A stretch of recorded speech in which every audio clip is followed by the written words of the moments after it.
Drill clean and precise holes fast and efficiently in ceramic, porcelain, and natural stone surfaces with Ucan tile bits.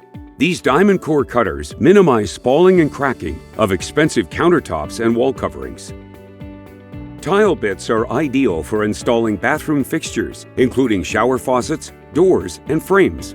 They are often used together with Ucan yellow plugs for attaching mirrors, towel racks, light fixtures, and many other fittings.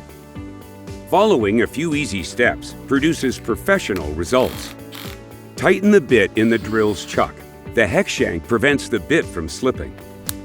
Turn percussion off. Score the hole with Ucan's convenient drill guide. Remove the guide. Drill the hole slowly while applying steady but light pressure to the tool.